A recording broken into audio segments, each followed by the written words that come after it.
என்ன மாப்பிள சரிதானே? மாப்பிள இன்னொன்னு கேட்கணும்னு நினைச்சேன். இந்த வெளியில வேலைன்னு சொன்னீங்களே அது எங்க? இந்த கோயம்பேடு பக்கமா? நான் நேரடியா விஷயத்துக்கு வரேன். நமக்கு வேண்டிப்பட்ட ஒருத்தர் மாப்பிள மார்க்கெட்ல மூட்டை தூக்குற கூலி வேலை செய்யறத பார்த்ததை என்கிட்ட சொன்னாரு.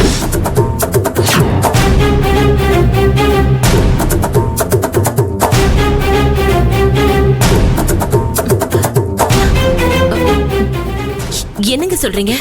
மூட்டை தூக்குற வேலையா?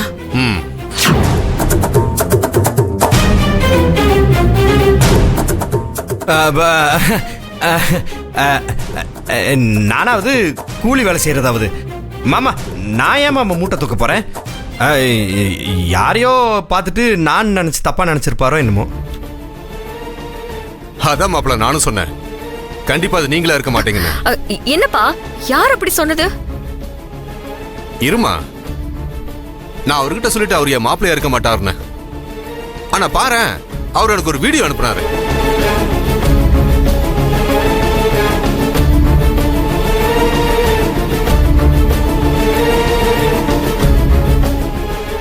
இங்க பாருங்க, இவர் உங்களை மாதிரியே இல்ல.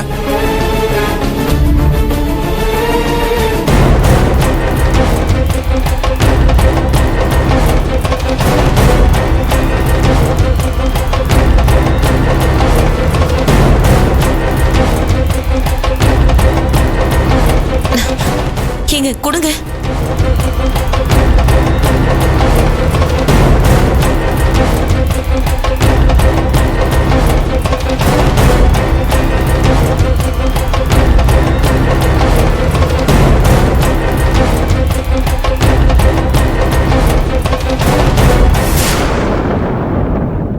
செல்வி, என்னடி இது? மாப்பிள்ள மூட்டை தூக்கிட்டு இருக்காரு. மாப்பிள்ள என்ன இதெல்லாம்? அண்ணா, என்னண்ண ஏதோ மேனேஜர் வேலைன்னு சொன்ன, இப்படி மூட்டை தூக்கிட்டு இருக்க?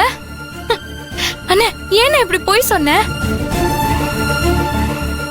ஏன் மாப்பிள, நீங்க தானே அது?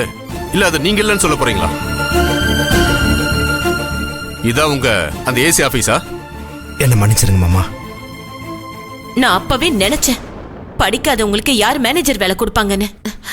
எங்க எல்லார் காதலையும் பூ சுத்திட்டீங்கல்ல. என் பொண்ணுக்கு இதெல்லாம் தெரிஞ்சா எவ்வளவு வேதனைப்படுவான்னு கொஞ்சமாவது நினைச்சு பாத்தீங்களா? ஹே, நீ என்னடி எதுவுமே பேசாம இருக்க? கேக்குறேன்ல, சொல்லு. எனக்கு இந்த விஷயம் ஏற்கனவே தெரியுமா?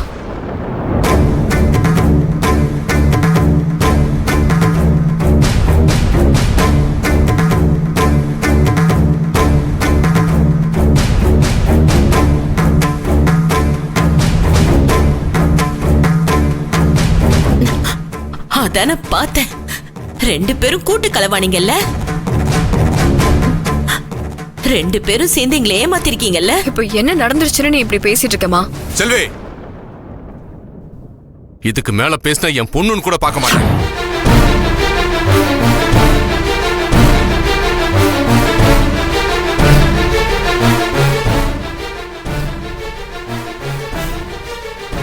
மாப்பிள,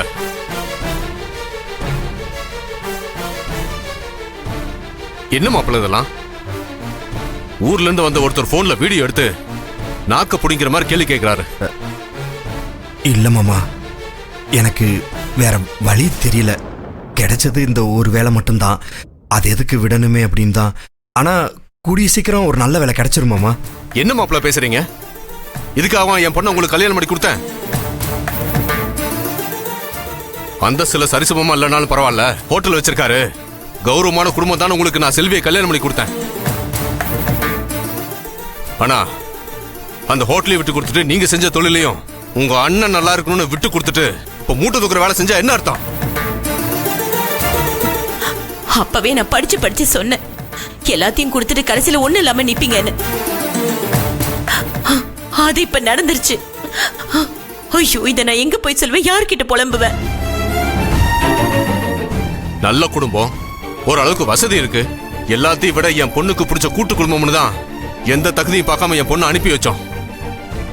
ஆனா இப்ப எல்லாமே தலையில மாறிடுச்சு. உங்க குடும்பத்தை நீங்க விட்டு வந்துட்டீங்க. கையில இருந்த தொழிலையும் என்னென்னமோ சொல்லி உங்க அண்ணன் வாங்கிட்டு போயிட்டாரு. என் பொண்ணை வச்சு வாழ வழி இல்லாம இப்ப மூட்டை தூக்குற நிலைமைக்கு வந்துட்டீங்க.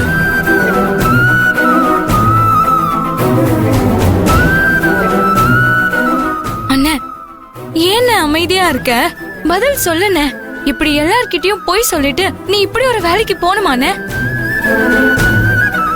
ஏமாப்ல, இன்னைக்கு வீடியோ எடுத்தவரு எப்படியும் ஊருக்கு போய் சந்தன பாண்டி மருமகன் மார்க்கெட்ல மூட்டை தூக்கி கூலி வேலை பாக்குறான்னு ஊரெல்லாம் தம்பட்ட அடிப்பாரு. என் மான மரியாதை என்ன ஆகிறது? நீங்களே சொல்லுங்க. போதும், எல்லாம் போதும். இதுக்கு மேல என்னால தாங்க முடியாது. இன்னைக்கு ஏதாவது ஒரு முடிவு எடுத்தே ஆகணும். நல்ல வேலை நம்ம மாட்டல. மேனேஜர் வேலை கூலி வேலையா மாறினதுக்கு இந்த போடு போடுற நம்ம பொண்டாட்டி நம்ம வார்ட் பாயா வேலை பார்க்குற விஷயம் தெரிஞ்சா என்ன ஆகுமோன்னு தெரியலையே.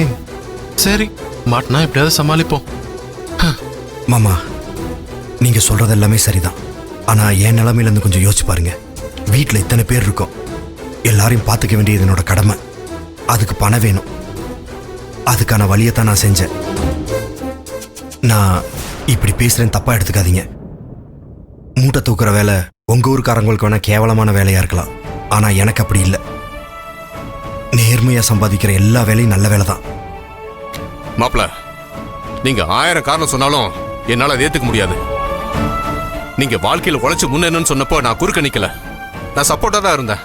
ஆனா அது எவ்வளவு பெரிய தப்புன்னு எனக்கு இன்னைக்கு தான் தெரிஞ்சது. அந்த தப்பை இனிமே நடக்க விட மாட்டேன். அப்பா, உங்க கோவம் எனக்கு புரியுதுப்பா. நீங்க எங்க மேல இருக்கிற அக்கறையில தான் இது எல்லாமே சொல்றீங்க. ஆனா அவர் கொஞ்சம் புரிஞ்சுக்கோங்க. இனிமே அவர் இந்த வேலைக்கெல்லாம் போக வேண்டாம். நான் வேற ஏதாவது பண்ண சொல்றேன். அப்பா, இதை இப்படியே விட்டுருங்கப்பா. எதமா விட சொல்ற? அது அவரு வாயாலே சொல்லிட்டாரு. எனக்கு இந்த வேலையை தவிர வேற எந்த வேலையை கொடுப்பாங்கன்னு.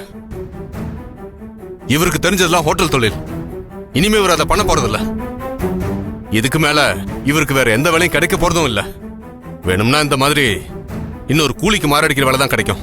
இது பாருமா, தியாகியா இருக்கலாம். ஆனா ஒரு நாள் முட்டாளா இருக்க கூடாது. வாழ்க்கையில தோத்துதான் போவோம். இதுக்கு மேலே நாம இங்க இருக்க போறதில்ல. நம்ம ஊருக்கே போயிடலாம். அங்க நமக்கு இருக்கிற சொத்தை போய் பார்த்துக்கிட்டா போதும். நீங்க ராஜ வாழ்க்கை வாழலாம். என்னப்பா பேசுறீங்க? இந்த குடும்பமே இங்க இருக்கிறப்போ எல்லாத்தையும் விட்டுட்டு வந்துருனா எப்படிப்பா வர முடியும்? எந்த குடும்பம்? வீட்டை விட்டு அடிச்சு துரத்துனாங்களே அந்த குடும்பமா? இல்ல நல்லா போன தொழிலை இழுத்து மூட வச்சு இப்படி அம்மோடு விட்டு இருக்காங்களே அந்த குடும்பமா? எந்த குடும்பத்தை பத்தி பேசிட்டு இருக்க?